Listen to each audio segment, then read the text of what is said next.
Улсын хурлын дарга улсын хурлын эрхэм гишүүдээ Монгол улсын үндсэн хуулийн 25 дугаар зүйлийн 1-р хэсгийн 7 дахь заалт хөгжлийн бодлого төлөвлөлт түүний удирдлагын тухай хуулийн 18 дугаар зүйлийн 18-ын 3 дахь хэсэгт тус заасны дагуу Монгол улсын хөгжлийн 2026 оны төлөвлөгөө батлах тухай Монгол улсын их хурлын тогтоолын төслийг боловсруулж улсын хурлын чуулганы нэгдсэн уралдаанаар хэлэлцүүлж байна. Улсын хурлын тогтоолын төслийг Монгол улсын нэгдсэн төсвийн 2026 оны төсвийн хүрээний мэдэгдэл 2027-оос 2028 оны төсвийн төсөөлийн тухай хуулийн төсөлтөд уялдуулна. Хөгжлийн бодлого төлөвлөлт түүний удирдлагын тухай хуулийн 6 дугаар зүйлийн 6-11, 6-12 дахь заалтад заасан шаардлагад нийцүүлэн боловсрууллаа. Мөн Монгол улсын хөгжлийн 2026 оны төлөвлөгөөний хяналт шинжилгээ үнэлгээний үзүүлэлтүүдийг нэгдсэн үндэсний байгууллагын тогтвортой хөгжлийн зорилтын шалгуур үзүүлэлтүүдтэй уялдууллаа. Төлөвлөгөөний төслийг боловсруулах явцад буюу 2025 онд гадаад эрсдлээс үүдэлтэй эдийн засаг дахь тогтворгүй тодорхойгүй байдал бий болж байна. Тухайлбал худалдааны дайн, геополитикийн уртцмал байдал, бүгд найрамдах хятад ард улсын эдийн засгийн өсөлтийн удаашрал зэрэг эрсдэлд нөлөөлөл үүсэж байна. Монгол улсын экспортын орлогыг бүрдүүлдэг гол бүтээгдэхүүн болох нүүрсний үн 2025 оны эхний удирдлагын байдлаар өмнөх оны мөн үеэс 40 орчим хувиар унаж, нийт экспортын орлогын 17 хувиар улсын нэгдсэн төсвийн нийт орлого 16 хувиар буурлаа. Энэхүү нөхцөл байдал 2025-2026 онд дамжин үргэлжлэх төлөвтэй байна. Эрхэм гишүүдээ, гадаад таагүй нөхцөл байдал үргэлжилж байгаа хэдий ч улсын хурлаас баталсан Монгол улсын засгийн газрын 2024-өөс 2028 оны үйл ажиллагааны хөтөлбөрт тусгагдсан томоохон төслүүдийг эдийн засгийн эрх чөлөөний реформ хийж, хөрөнгө оруулалтын орчныг сайжруулах замаар оновчтой төлөвлөж, тэдгээрийг үе шаттай хэрэгжүүлснээр эдийн засгийн өсөлтийг 6%-аас дээш түвшинд хадгалах боломжтой гэж тооцооллоо. Бидний өмнө тавьж байгаа том зорилт нь экспортыг өсгөж, инфляцийг тогтвортой түвшинд барьж, валютын нөөцийг нэмэгдүүлж, иргэн аж ахуйн нэгжийн оролцоотойгоор томоохон бүтээн байгуулалтыг хэрэгжүүлж, стратегийн ордуудыг эдийн засгийн эргэлтэд оруулах замаар баялагын санг арвижуулж, ядуурлыг 5%-аар бууруулах зорилт байна. Засгийн газраас түүхэн эдийн үнийн уналт, ган зууд зэрэг байгаль цагуурын эрсдэл, нийлүүлэлтийн гаралтай инфляцийн дарамт, эрчим хүчний хязгаарлагдмал нөөц, хөлийн боомтууд дахь тээвэрлэлт, логистикийн сааталт зэрэг болзошгүй эрсдлийн нөлөөллийг урьдчилан тооцож, эрсдэлт нөхцөл гарах нөлөөллийг бууруулах бодлогыг хэрэгжүүлж байгаа.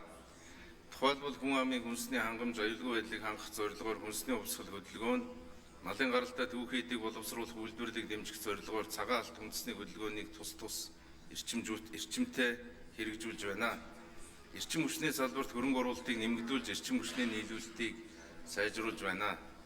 Төлөвлөгөөний төслийг боловсруулахдаа уул уурхайн гол бараа бүтээгдэхүүний үн унах эрсдлийг тооцсон бөгөөд сөрөг нөлөөллийг харьцангуй бага байлгахын тулд хил гайлын нэвтрүүлэх чадварыг сайжруулж, уул уурхайн бүтээгдэхүүний экспортын биет хэмжээг нэмэгдүүлэх, тухайлбал уул уурхайн салбарт мөрс баяжуулах, зэс гангийн үйлдвэрлэл зэрэг боловсруулах үйлдвэрлэлийг нэмэгдүүлж, нэмэн үнэ цэнийг өсгөж, экспортыг төрөлжүүлэх бодлогыг хэрэгжүүлэхээр тусглаа. Эрхэм гишүүдээ, Монгол улсын хөгжлийн 2026 онд баримтлах бодлогын тэргүүлэх чиглэл нь Монгол улсын засгийн газрын 2024-өөс 2028 оны үйл ажиллагааны хөтөлбөрт тодорхойлсон өсчилсөн хөгжлийн бодлого, хүний хөгжлийн бодлого, эдийн засгийн бодлого, хүний эрхийг дээдлсэн засаглалын бодлого гэсэн бодлогын дөрвөн тэргүүлэх чиглэлийг үргэлжлүүлнэ. 2026 онд хүн төвтэй хөгжлийн үзэл санаанд нийцсэн эдийн засгийн эрх чөлөөг цогцлоохыг зорж, эдийн засгийн эрх чөлөөний реформ, төсвийн зардлын реформ, төрийн албаны реформ, үндэсний баялагын сан, төрийн өмчт компани засаглалын реформыг хэрэгжүүлнэ. 2026 оныг бид реформ өрнөсөн жил байна гэж төлөвлөж байна. Нэн шаардлагатай хөгжлийн 14 мега төслийг эрчимжүүлнэ, макро эдийн засгийн тогтвортой өсөлтийг хангаж, бизнесийн үйл ажиллагаанд оролцох төрийн оролцоог багасгаж, эдийн засгийн эрх чөлөөний реформыг хэрэгжүүлж, ядуурлыг бууруулах зорилгодоо хүрнэ.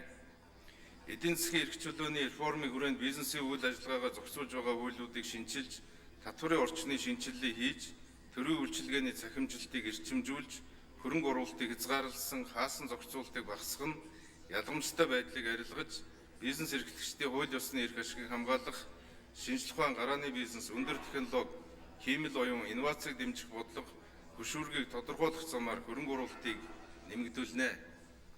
Стратегийн түнш болон томоохон зах зээлтэй улс орнуудтай эдийн засгийн хамтын ажиллагаа, түншлэл, чөлөө худалдааны хилцээрийг дотоодын бизнес эрхлэгчид, хэрэглэгчдийн эрх ашигт нийцүүлэн байгуулах ажлыг үргэлжлүүлнэ. Төсвийн зардлын реформын хүрээнд төсвийн урсгал зардлыг дотоодын нийт бүтээгдэхүүний 24%-аас хэтрүүлэхгүй байлгаж, процессын дахин инженерчлэлийг хийж төрийн үйлчилгээг хялбар хүн төвтэй проактив хандлагаар эрчимжүүлэх юм а. Төрийн албаны реформын хүрээнд төрийн албаны шинжилгээг хийж чиг үүргийн давхарлыг арилгаж төрийн албан агштын тоог багш эмч нарыг оруулахгүйгээр 9% бууруулах замаар чадварлаг, цомхон, бүтээмжил суурилсан төрийн албыг бэхжүүлэх ажлыг эхлүүлнэ. Төрийн байгууллагуудын чиг үүрэг дэжгүүрэн шинжилгээ хийсний үндсэн дээр зарим чиг үүргийг хувийн хэмжээнд шилжүүлэх замаар төрийн бүтээмжийг дээшлүүлж, төрийн худалдаа авалтад хиймэл оюуныг ашиглан ил тод байдлыг сайжруулж, үр ашгийг нэмэгдүүлж, авилгал хэл ахуулыг цэглэнэ. Үндэсний баялагын сан төрийн өмчит компани засаглалын реформын хүрээнд төрийн өмчит компаниудын реформыг эрчимжүүлж, зардлыг 15%-аар бууруулж, бүтээмжийг 30%-аар нэмэгдүүлэх зорилтыг дэвшүүлж байна. Төрийн өмчит компаниудын хөрөнгийн удирдлагыг сайжруулж хөдлөх, үл хөдлөх хөрөнгийн ашиглалтын коэффициентийг нэмэгдүүлж, өгөөж үр ашгийг сайжруулах зорилтыг дэвшүүлж байна. Геолог хайгуулуулан ашиглалтын түвшнийг нэмэгдүүлэх, стратегийн ордуудыг эдийн засгийн эргэлтэд оруулах цогц арга хэмжээг хэрэгжүүлэх замаар баялагын сангаа арвижуулцгаана. Улсын хөгжлийн 2026 оны төлөвлөгөөний төсөлд нийт 300 төсөл арга хэмжээг 17.5 их найт төгрөгөөр санхүүжүүлэхээр тусгалаа. Үүнээс улсын төсвийн хөрөнгөөр 3.5 их найт төгрөг, орон нутгийн төсвөөр 1.5 их найт төгрөг, гадаадын зээл тусламжаар 3.6 их найт төгрөг, гадаад дотоодын хөрөнгө оруулалтаар 4.5 их найт төгрөг, төр хувийн хвшлийн түншлэлээр 4.4 их найт төгрөгийг тус санхүүжүүлэхээр төлөвлөлөө. 2026 онд баримтлах бодлогын 4 тэргүүлэх чиглэлийг танилцуулъя. 1-р эдийн засгийн эрх чөлөөг бүсийн онцлогт нийцүүлэн хэрэгжүүлнэ. Бүс нутгийн эдийн засгийн чадварыг нэмэгдүүлж, бүсчилсэн хөгжлийн реформыг хэрэгжүүлж, дэд бүтцийг хүртээмжтэй болгож, бүсчилсэн хөгжлийн бодлого, эрх зүйн орчин тогтолцоог сайжруулна. Шин суурьшлийн бүс байгуулах ажлыг эрчимжүүлж, дагуул хотуудын хатуу зөөлөн дэд бүтцийн бүтээн байгуулалт, эдийн засгийн бүсчилсэн хөгжлийг дэмжинэ. Хөдөө аж ахуй, мал аж ахуй, аялал жуулчлал, аж үйлдвэр, хүнс худалдаа, эрчим хүч, үйлдвэрлэл, үйлчилгээний салбарыг кластер хэлбэрээр хөгжүүлж, хувийн хвшлийн оролцоонд тулгуурлан, экспортыг дэмжсэн үйлдвэрлэл, технологийн паркийг байгуулах замаар бүсийн онцлог, давуу тал, нөөц боломж эдийн засгийн тэргүүлэх чиглэлтэй уялдуулан хөгжүүлнэ. Бүсчилсэн хөгжлийн бодлогын хүрээнд дээрх зорилт арга хэмжээг хэрэгжүүлснээр иргэдийг хөдөө орон нутгийн инженерийн дэд бүтцийн шийдэл бүхий орон сууцнд хамруулах юм а. 2. Ядуурл тэгш бус байдлыг бууруулж эрдэм боловсролтой эрүүл Монгол хүнийг хөгжүүлэх зорилтыг дэвшүүлж байна. Аливаа улсын хөгжлийн тулгуур баг нь нийгэм эдийн засгийн хөгжил дэвшлийн суурь хүчин зүйл, улсын үнэт баялаг нь хүн өөрөө байдаг. Иргэд төрийн үйлчилгээг төрийн байгууллагад ирж бус төр иргэдийн хэрэгцээнд тулгуурлан хүрч үйлчлэх зарчимд шилжихийг зорж байна. Бид 2026 оныг боловсролыг дэмжих жил болгон зарлаж, боловсролын чанар хүртээмж дээшлүүлж, хөрөнгө оруулалтыг өсгөж, 108 сургууль, 95 цэцэрлэгээр нэмэгдүүлж, бүлэг дүүргэлтийг стандарт түвшинд хүргэж, хамгийн сайн цэцэрлэг, сургууль, гэрт ойр хөтөлбөрийг хэрэгжүүлж, хот хөдөөгийн боловсролын чанарын ялгааг арилгана. Дотоодын болон олон улсын ихтэй сургуулиудын хооронд кредит шилжүүлгийн тогтолцоог боловсронгуй болгож, дотоод гадаадад докторийн түвшинд суралцж байгаа оюутнуудад зориулсан тэтгэлгийн тогтолцоог бүрдүүлж, сургалтын дэлхийн шилдэг багш профессоруудыг Монголд ажиллах нөхцөлийг бүрдүүлж, сургалтын чанар, багшийн ур чадвар, төгсөгчийн хөдөлмөр эрхлэл зэрэг үзүүлэлтэд уялдуулан үнэлгээний системийг сайжруулна. Эрүүл Монгол хүнийг хөгжүүлж, хүн хөдөлмөрийг хөгжүүлж, хавдар, зүрх судасны өвчлөлийн эмчилгээний шин технологи, туршлагыг нэвтрүүлж, эрүүл мэндийн санхүүжилтийн шинжилгээг хийж, хиймэл оюун ашиглан боловсронгуй болгоно. Эрүүл мэндийн даатгалын сангаас санхүүжиж байгаа тусламж үйлчилгээний давхарлыг бууруулж, үр ашгийг дээшлүүлнэ. Хүн төвтэй нийгмийн үйлчилгээг нэвтрүүлж, хүүхэд хамгааллын үйлчилгээг хүүхэд бүрт хүргэж, хөгжлийн бэрхшээлтэй хүнд хүртээмжтэй хөгжлийн цогц үйлчилгээний төвийг аймагуудад байгуулж, зорилтод өрх, хүнийг хөгжүүлэх, чадварчуулах, бие даан амьдрахад нь дэмжлэг үзүүлнэ. Өндөр технологийн хурдтай хөгжилтэй уялдуулан ур чадварын шилжилтийг хийж хөдөлмөрийн зах зээлд өрсөлдөх чадварыг дэмжих бодлогыг хэрэгжүүлж хүн амын бүлгүүдийн онцлогт нийцсэн ур чадвар сургах замаар хөдөлмөр эрхлэлтийг нэмэгдүүлж ядуурлыг бууруулна. Монгол хүний хөдөлмөрийн бүтээмж цалин хөлс тэтгэврийн хэмжээг нэмэгдүүлэхийг зорж байгаа. Иргэдийн нийгмийн баталгааг хангаж Чингис хаан үндэсний баялагын сангаар дамжуулан ирээдүйд хөрөнгө оруулалт хийх, эрүүл мэнд, боловсрол, орон сууцчлуулалт, хуримтлалын хөтөлбөрийг хэрэгжүүлэх юм а. Төлбөрийн чадварт нийцсэн орон сууцны хүртээмжийг нэмэгдүүлж, миний түрээсийн орон сууц хөтөлбөрийг хэрэгжүүлнэ. Миний сонголт орон нутаг, миний амины орон сууц хөтөлбөрийг хэрэгжүүлж, 150 мянган айлын орон сууцны хөтөлбөрийг баталж, орон нутагт хүртээмжтэйгээр ажлыг зохион байгуулна. Энэ хөтөлбөрийг гүйцэтгэгчид нь дотоодын аж ахуй нэгжүүд Монгол хүн байх бөгөөд ядуурлыг бууруулах гол хэрэгсэл болгож ирэх жилийн зорилттойгоо уйж байгаамаа. Хүний хөгжлийн бодлогын хүрээнд дээрх зорилт арга хэмжээний үр дүн ажиллах хүчний оролцооны түвшнийг 63%, ФИСА олон улсын үнэлгээний эренбийг 52-т тус хүргэж ядуурлын түвшнийг 5%-аар бууруулахыг зорилт болгож байна.